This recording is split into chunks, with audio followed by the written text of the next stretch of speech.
What's going on, everyone? I'm just a typical, average American here today to react to a video by the Infographics show, and this is called How Norway Controls the World and Nobody Notices. So, to be honest, this really caught my attention, and in my opinion, it is true that here in America, Norway is not that well known, and we don't really talk about Norway that much, but have we really not noticed that Norway actually controls the world? Well, that is exactly what I want to learn about today. So let's take a look. There's a single fund in the world that controls immeasurable amounts of wealth, shares in 9,000 international companies, real estate in top destinations, and stakes in countries and companies it continues to accrue interest on. Even scarier, this fund is under the control of a single nation. Is it China? Is it the US? What if we told you it was a country of 5.5 million people? Norway! This is that big Norwegian wealth fund. The Norwegian Sovereign Wealth Fund, right?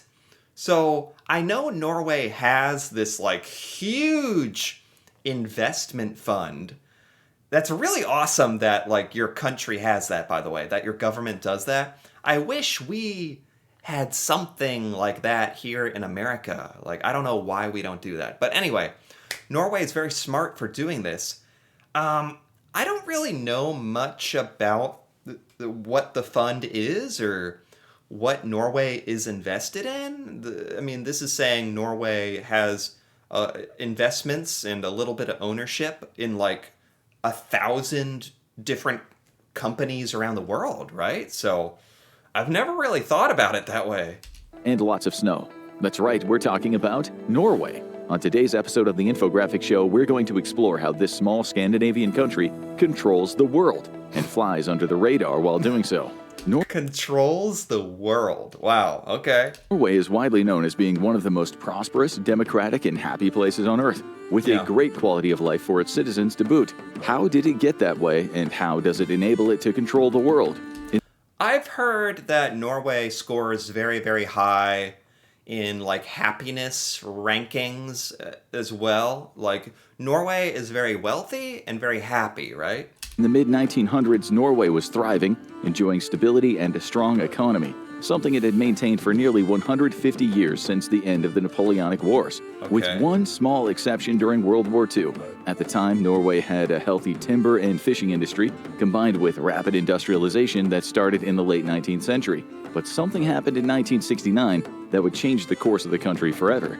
Petroleum companies around the world thought that there might be valuable resources lurking in the Norwegian continental shelf, more specifically oil. Esso did find some oil at a site called Balder in 1967. So in the 1960s, that's when all of this oil stuff started in Norway. That's not that long ago, actually. It's only 50, 60 years ago when Norway started all this oil stuff. I didn't know it was so recent, because Norway is very wealthy from selling a lot of oil, right? You guys have only been doing it since 1967. That's not even that long. But the deposit wasn't economically viable. Then in 1969, while exploring another section of the shelf, Phillips Petroleum got an early Christmas gift: oil. And not just any oil. The discovery of Ekofisk turned out to be one of the largest offshore oil fields ever found. Whoa. Yeah, I've wondered how much oil Norway has. This is a good video, because here in America, we don't learn about the history of Norway. So I don't know a lot of this stuff and when it happened. So this is actually really useful for me as an American, getting this history of Norway. June 15, 1971, drilling was underway. But how much would this actually benefit Norway? Wouldn't Phillips just walk away with most of the profits? Not so fast. Before granting any drilling permits, Norway's head of state, Einar Gerhardsen, made a brilliant move. In May 1963, he declared that the Norwegian government had sovereignty over the Norwegian continental shelf. That meant that any natural resources found there belonged to the state, not to foreign corporations. Whoa. Thank goodness he did that, right? If Einar Gerhardsen, if he hadn't done that, Norway would have missed out on billions or trillions of dollars, right? Clearly, the Norwegian people agreed with his decisions, as he was elected prime minister of the country a total of 4 separate times, the longest-serving non-monarch leader in Norway's history. Foreign companies still had plenty of incentive to invest and develop. You guys can... So there's no limit to the amount of times you can be prime minister? Here in America, you can only be president 2 times. You can only be elected twice. In Norway, you can do like 4 or more, or maybe there's no limit. The oil fields, they would still take home about half of the profits from Norway's massive oil supply, just not all of it. To keep control of its resources, corporations, I mean, Norway gets 50%. Corporations still get half of it. That's amazing. Norway established a national energy company called Statoil, now known as Equinor. The government still holds a 67% majority stake in the company, ensuring that Norway, not foreign corporations, manage its vast oil reserves and other energy sources like hydrocarbons. That is so... That's so interesting. It's so smart. So it's not some corporation that owns the oil in Norway. Well, it is, but it's a government-owned and operated corporation, Equinor. It sounds like the Norwegian government pretty much owns the oil and gets the money and invests the money. So, yeah, here in America, it's usually like some private corporation that's making all the money. So this is really interesting that you can do it this way. Norway leveraged Statoil to secure 50% state participation in every single production license granted to petroleum companies. Why should Esso and BP executives be the only ones profiting from Norway's resources? The Norwegian government made sure that if oil was being drilled, it wouldn't just make foreign corporations rich, it would enrich Norway itself, and by extension, the Norwegian people. And that brings us to Norway's current status as a quiet powerhouse, a secret controller and investor in much of the world. Though Equinor has undergone changes like partial privatization and the government directly investing in oil field development in exchange for a share of the profits, one thing remains constant: oil still makes Norway an insane amount of money. Okay, does Norway still have a lot of oil? Like, is there any possibility of the oil running out? Or is this just like one of the biggest oil reserves in the world? Because Norway has been pumping this oil for 60 years now. So is it ever going to run out? How much, you ask? As of December 2024, the Norwegian Sovereign Wealth Fund was standing at around 20 trillion kroner, or $1.8 trillion. 1.8 trillion? In America, we don't have a fund. We have a national debt. We have a national debt it's at like 40 trillion that we owe. In Norway, you guys have trillions of dollars. I mean, all I can say is Norway certainly did this right. And we could learn a lot from how to manage a budget, and by the sound of it. For a country of 5.5 million people, the U.S., for example, made about $244 billion from oil in 2023. But the U.S. also has 61 times the population of Norway. The Norwegian government then made, once again, a very smart decision. They did not want to be subject to the unstable highs and lows that, depending on a one-resource industry like oil, can create in an economy. They also didn't want to fall prey to the resource curse, an issue that affects many countries in which precious metals and resources are discovered. The resource curse is the tendency of resource-rich nations to fall into political instability, economic inequality, corruption, or outright poverty.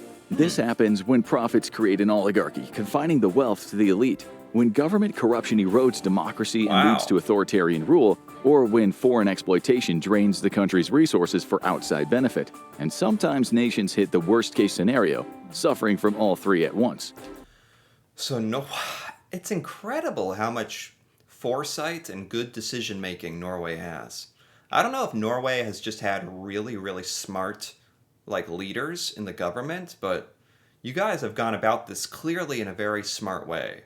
You make sure that you take the money from the oil and diversify so you're not just subject to the oil market. Norway is in this investment fund with hundreds of companies in investments, and it's diversified. And also, Norway didn't want the oil and the money to create a class inequality where there's just all the rich people who own all the oil and control the oil. And Norway wanted to prevent that, which is really amazing, so admirable. It's not common for countries to fight against corruption and inequality. Usually the people at the top want all of the wealth and the power. That's certainly what's happened here in America. But Norway had something going for it, something it was going to exploit to take control of companies throughout the world. It was already a pretty rich country, and more than that, it already had a very strong democracy in place. So the state developed smart ways to smooth the economic highs and lows of oil while making Norway one of the wealthiest countries in the world. Oh my The Government God. Pension Fund. It may sound like a bureaucratic organization that gives senior citizens their retirement checks, but it's actually one of the wealthiest and simultaneously most intelligently run operations the world has ever known. I'm jealous. Why doesn't every country do this? I don't get. Is Norway? I love how you guys just make good, logical decisions, especially with your money. That's why Norway is so small and yet so successful. The Government Pension Fund is split into two entities, Government Pension Fund Global and Government Pension Fund Norway. The latter concerns itself mostly with domestic investments in big Norwegian companies and functions a bit like a national insurance fund. But the Government Pension Fund Global, otherwise known as GPFG, that's where Norway holds the real power, because it is the single largest investor in the world. Though the fund rarely has a majority stake in companies, it holds at least a small stake in today's most important international corporations. Norway has the biggest investment, the biggest fund, the biggest investment fund in the world? As it is the single largest investor in the world. Norway is the biggest investor in the world. I did not know that. This is the biggest. Wow. Though the fund rarely has a majority stake in companies, it holds at least a small stake in today's most important international corporations. Norway is invested in 9,000 different companies. Excuse me. Norway owns part of 9,000 corporations. That is unbelievable. So that's why Norway secretly controls the world. You guys have your hand in every big company on the earth, right? At least 9,000 of them. The fund is operated by the central bank, Norges Bank. The Ministry of Finance creates its investment strategy, while the Norwegian Parliament has created a framework for investments and studies potential changes to the framework. But at the end of the day, the fund is owned by the people of Norway, and those people are sitting on a gold mine, or rather an oil mine. The GPFG is so massive, it now holds around 1.5% of all shares in international companies. What? How do the people of Norway own the fund? How does that work? How do the people of Norway control or own the fund? It sounds like it's operated by the Norwegian government. But anyway, I might not understand that, but look at this statistic. G is so massive, it now holds around 1.5% of all shares in international companies. Norway owns 1.5% of basically the world. Could you can kind of put it that way. But it's not just about stocks. While 70% of the fund's value is invested in global equities, 25% is in bonds, with the rest spread across real estate and energy infrastructure. Wow. Some of its biggest holdings include Microsoft at $41 billion, Apple at $35 billion, and Nvidia at $34 billion. Oh, Norway owns a pretty big stake in a lot of American companies. I didn't know that. But that's just the beginning. The fund also has significant stakes in Eli Lilly and Company, JP Morgan Chase, ExxonMobil, Alphabet, Google's parent company, my Amazon, God. Meta, Tesla, and Taiwan Semiconductor Manufacturing, just to name a few. Oh my Not only that, God. but the fund has been performing better than ever due to strategic investments and the Russian invasion of Ukraine, which sent gas prices soaring. It doubled in value from 2019 to 2024. Yeah, I thought the fund was worth $1 trillion. Suddenly, this fund is worth almost $2 trillion. And if it doubles again in a few years, who knows? Like, it can be worth $4 trillion. This is why it's so incredible to have something like this. When you're a country and you can operate large amounts of capital like this, big amounts of money, and invest, I love this idea. I don't know why America does not do this. Norway's sovereign wealth fund now generates an annual return of around 6.3%, making it better at investments than most Wall Street hedge funds, Wow. which averaged an annual return of 5% during the 2010s. 6.3% every year of $2 trillion. That is insane. Right now, the value of Norway's sovereign wealth fund translates to $321,000 for every person, including children living in Norway. Norway isn't just a Oh passive my investor God. either, sitting back. If I was Norwegian, I would feel so good knowing that my country does this.